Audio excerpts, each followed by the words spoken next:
बिस्मिल्लाहिर्रहमानिर्रहीम अस्सलाम वालेकुम। ये आपका अपना डिजिटल प्लेटफॉर्म है। मैं तारिक मतीन हूँ। वल्लाहु खैरुल माकिरीन। अल्लाह सबसे बेहतर तदबीर फरमाने वाला है। वही बचाएगा मेरे देश को बलाओं से, जो बारिश में शजर से घोंसला गिरने नहीं देता, इंशाअल्लाह। अब मुझे हंसी आ रही है। मैं इस वीडियो में जो चीज़ें आपको बतानी है उनको अगर मैं आपको बताने बैठूं तो मुझे हंसी आ रही है।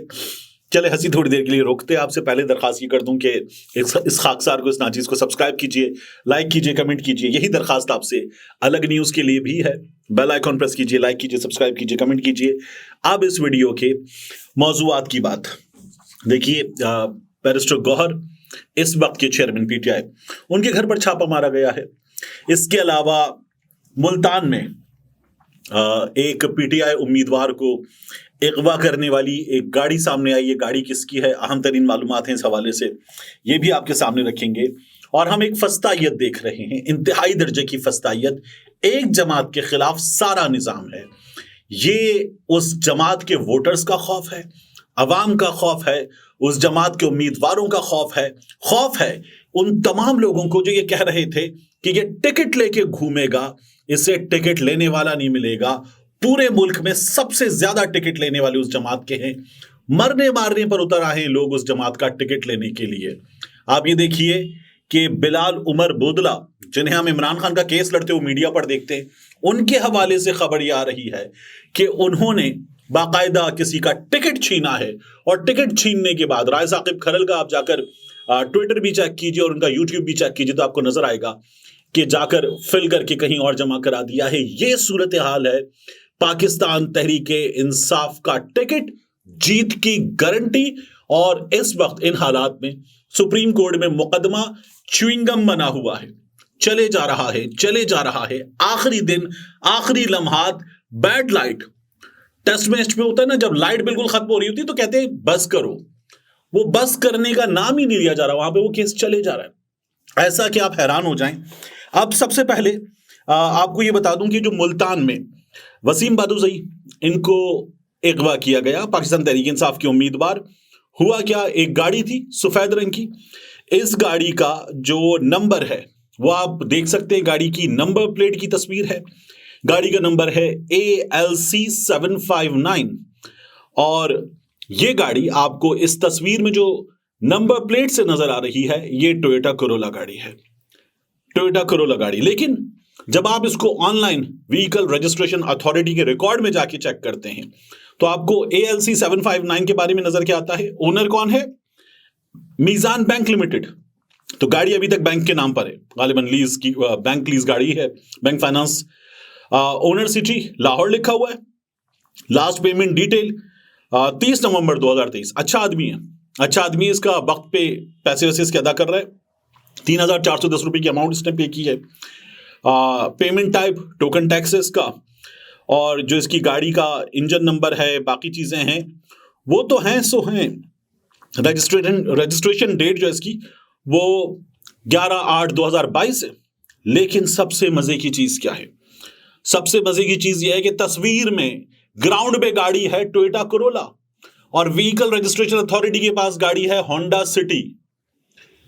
इस वक्त हमारे कानून नाफिज करने वाले इदारे जिन बंदों को अगवा कर रहे हैं, गायब कर रहे हैं, वो भी जाली नंबर प्लेट की गाड़ियों पे गायब कर रहे हैं। पता नहीं किसकी नंबर प्लेट है, किस बेचारे को फंसा दिया है, क्या किया है। ये हमारे यहाँ इस वक्त कमालात हो रहे हैं।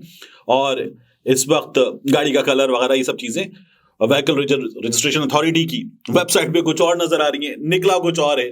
बंदा बहरहाल गायब हो गया है। जो काम था इस काम को दिखाने वालों का, अगवा करने वालों का, वो काम हो गया, बंदा गायब हो गया। तो एक ये काम हुआ है, कमाल है।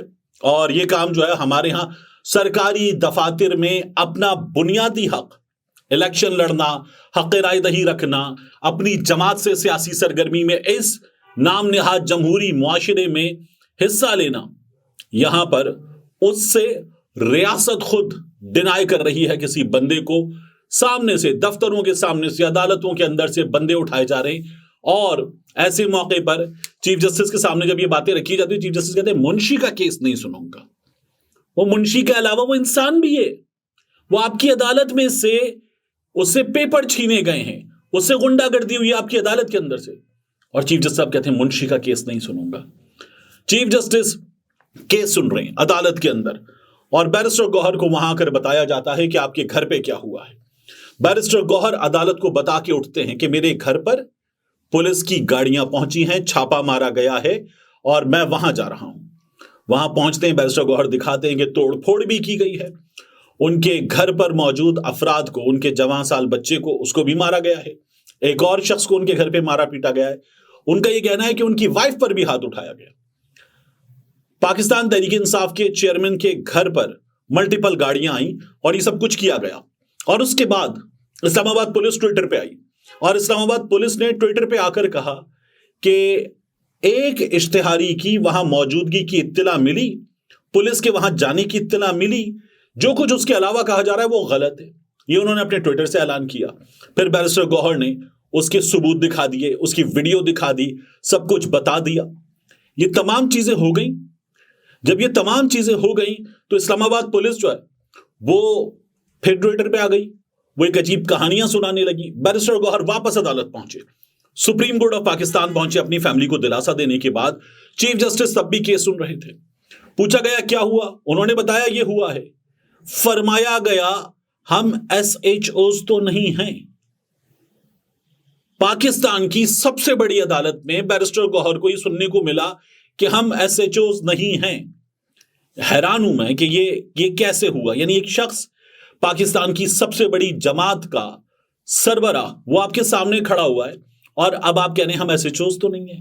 कल तक आप कहते थे कि क्यों गए पेशावर, हमारे पास आते, हम सिक्योरिटी देते। मैंने तभी कहा था गलत बोल रहे हैं। ये मुंशी को सिक्योरिटी नहीं दे सके, ये इमरान रियाज खान की सिक्योरिटी के सवाल पर कहते हैं हमारे पास कोई फौज नहीं है।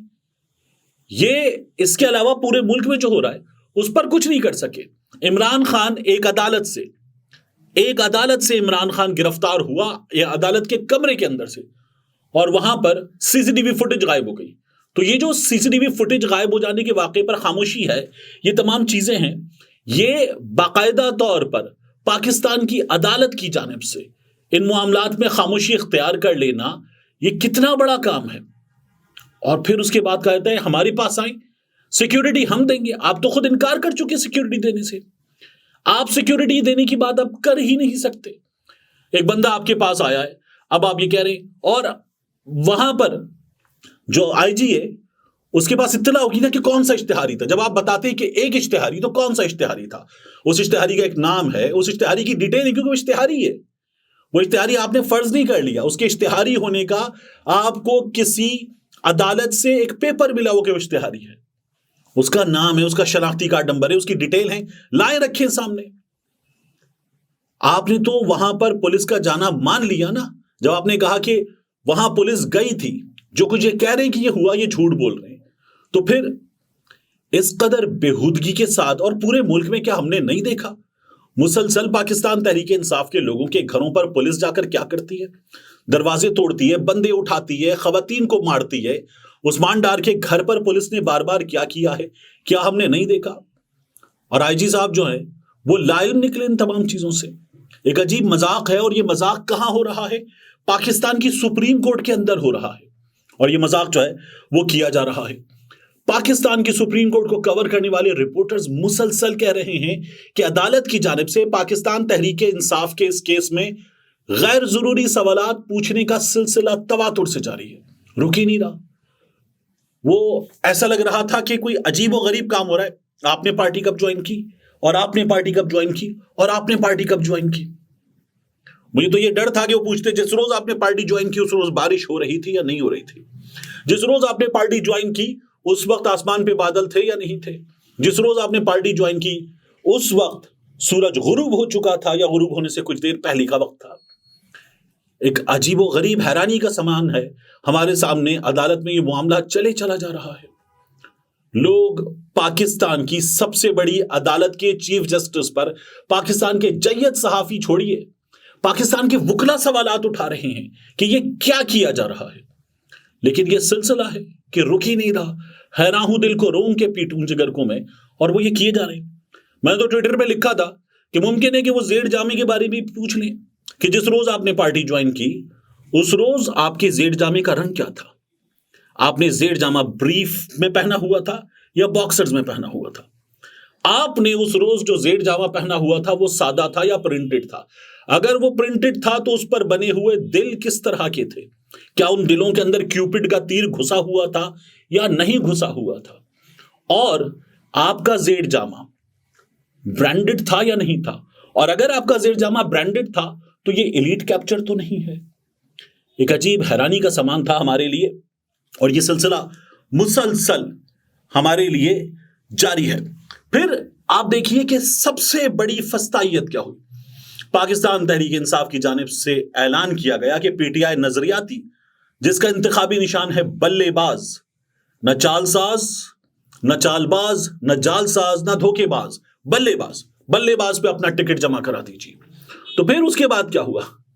उसके बाद यह हुआ कि हमने ये देखा कि इलेक्शन कमीशन ऑफ पाकिस्तान आ गया एक हुक्मनामे के साथ कि नहीं, किसी और जमात के इंतखाबी निशान पर किसी जमात के बंदे को आप टिकट अलॉट नहीं करेंगे। ये इलेक्शन कमीशन ऑफ पाकिस्तान ने बता दिया। कैसे इलेक्शन कमीशन ऑफ पाकिस्तान ये कर सकता है? और एक बंदा आएगा आपके सामने, एक इंडिविजुअल आएगा, आपको क्या पता कि वो पाकिस्तान तहरीक इंसाफ का है या पाकिस्तान तहरीक इंसाफ नजरियाती का है? ये फैसला करने वाले आप कौन होते हैं? पाकिस्तान तहरीक इंसाफ के लोगों की लिस्टें दे दी गई हैं बाकायदा तौर पर कि इन लोगों के टिकट वसूल ही नहीं करना। ये इनके नाम हैं, इनके नंबर हैं, इनकी डिटेल्स हैं, इनके टिकट वसूल मत करना। एक जमात को रोकने के लिए हो रहा है। राजा बशारत साहब वीडियो डाल रहे हैं कि उनका टिकट लेके आरओ के दफ्तर से भाग गए, वसीम बादुसई के साथ हुआ, अगवा करके भाग गए। बाकी इसके बाद भी मुसलसल वाकयात हो रहे और यह सिलसिला रुक नहीं रहा। और इलेक्शन कमीशन ऑफ पाकिस्तान जो कह रहा है कि हमारा सेक्शन फलाना, उस सेक्शन फलाने के तहत हमारे पास ये ऑर्डर्स है कि ये नहीं हो सकता, और वाइटो लगा हुआ उस पेपर पे, आप जो देख रहे हैं ना, वाइटो लगा हुआ है। गलत सिग्नेचर्स के साथ पहले जारी कर दिया, फिर वाइटो लगा दिया। इस तरह का मजाक इलेक्शन कमीशन ऑफ पाकिस्तान कर रहा है। पाकिस्तान की अदालतें इस मजाक को एंटरटेन कर रही हैं। और अब मैं एक सवाल करता हूं कि इलेक्शन कमीशन ऑफ पाकिस्तान जो कहता है कि एक जमात का बंदा दूसरी जमात के टिकट पे नहीं आप एक्सेप्ट करेंगे, वो इलेक्शन कमीशन ऑफ पाकिस्तान जवाब दे। बिलावल और जरदारी अभी इंटरव्यू में बताया, एक पाकिस्तान पीपल्स पार्टी पार्लियामेंटेरियन है, एक पाकिस्तान पीपल्स पार्टी है, एक 4P वाली है, एक 3P वाली है। इलेक्शन कहां से लड़ते हैं? एक बंदा एक जमात का चेयरमैन है, एक जमात से लड़ रहा है। यह मजाक होता है? ये इलेक्शन कमीशन ऑफ पाकिस्तान नहीं जारी किया होता ना सिलसिला। साजिद मीर साहब, अल्लामा साजिद मीर अपनी जमात है, लेकिन नून लीग की तरफ से आप सेनेटर बने हुए। हाफिज अब्दुल करीम अपनी जमात है, अल्लामा साजिद मीर की जमात के, नून लीग की तरफ से आप बने हुए। अभी ये जो ओन चौधरी की तस्वीरें लगी हुई, इस्तेहकाम पाकिस्तान पार्टी का ओन चौधरी, जिसको अता तारत ने कहा था कि ड्रग सप्लायर है, और फिर नून लीग ने उन लोगों को गले लगा लिया, वो ओन चौधरी शेर के निशान पे लड़ेगा इलेक्शन। ये मजाक हमारे यहां चल रहा है ना। तो इलेक्शन कमीशन ऑफ पाकिस्तान भी, ये पूरा निजाम भी एक जमात के खिलाफ, एक बंदे के खिलाफ सब एक हो गए। वो जेल के अंदर बैठ के छक्का मारता है और वो छक्का आके गिरता है इलेक्शन कमीशन ऑफ पाकिस्तान के दफ्तर में। वहां पे अगर उन्होंने अपनी प्रोटेक्शन के लिए, रास्ता रोकने के लिए एक शीशा लगाया, वो शीशा तोड़ देता है वो। इस तरह से ये काम जारी है, और वो एक बंदा इन लोगों के लिए मुसीबत बना हो सबके लिए। उसका रास्ता रोकना है, कुछ भी करके उसका रास्ता रोकना है, क्योंकि लोग उसके साथ खड़े हुए हैं। आप क्यों नहीं रोकते रास्ता? आप एमक्यूएम का रास्ता क्यों नहीं रोकते? एनपी का रास्ता क्यों नहीं रोकते? और अदालत में आज एक और बात हुई, नून लीग के हवाले से पूछा गया, जी कोई और क्या बिला मुकाबला मुंतखब हुआ? वहां तो अली जफर ने कहा, जी मैं सेनेटर बिला मुकाबला मुंतखब हुआ। एक बात। दूसरा, नून लीग के बारे में बताया, वो पुरानी बात है, बड़े ओहदों पर कुछ लोग आ जाते हैं। आप काजी साहब को लग रहा है बड़े ओहदों पर कुछ लोग आ जाते हैं, तो ये जो लोग आ रहे हैं, ये क्या मतलब जमात के क्या किस ओहदे पर आ रहे हैं? ये भी बड़े ओहदों पर है। फिर उसके बाद आपसे बात होती है एएनपी के साथ। एएनपी के साथ क्या हुआ? उनका इंट्रा पार्टी इंतखाबात ना होने के नतीजे में सिंबल नहीं रोका गया, उनको जुर्माना किया गया। कितना जुर्माना? 20,000 रुपए। 20,000 रुपए जुर्माना करके आपने इंतखाबी निशान दे दिया। तो इस जमात में क्या हुआ? काजी साहब लेके बैठे हुए हैं। मिसालें मौजूद हैं जिन पर अमल दरामद करते हुए, देखते हुए पाकिस्तान तहरीक इंसाफ को आप जुर्माना कीजिए। मतीउल्लाह जान जो काजी साहब के लिए सबसे ज्यादा फाइट करते थे जब ये अपना रेफरेंस भुगत रहे थे, वो भी बैठ के कह रहे हैं कि गलत कर रहे हैं, इस जमात को आप सीधा सीधा जुर्माना करें और कहें कि जी आगे बढ़ें। लेकिन अदालत लेकर बैठी हुई है और ये अदालत में मामला चल रहा है। अब हम जब बात कर रहे हैं तो सब जुडिस मैटर पे बात करने के नतीजे में मुमकिन है कि हम इसके नताइज भुगत रहे हो, लेकिन हो क्या रहा है? ये जो हो रहा है इस पर पाकिस्तान का, पाकिस्तान के निजाम इंसाफ का, पाकिस्तान की अदालतों का मजाक उड़ रहा है और ये मजाक उड़ने दिया जा रहा है। मुसलसल एक सिलसिला है, एक अजीब बेहूदगी सी है, वो जारी है और एक जमात जो है वो इस पूरे निजाम को वो आहिस्ता आहिस्ता उसकी परतें उतारती जा रही है, उतारती जा रही है, उतारती जा रही है। निजाम खुल के सामने आ गया, लेकिन फिर भी कोई परवाह नहीं है। मिलते हैं इंशाल्लाह आपसे अगली वीडियो में।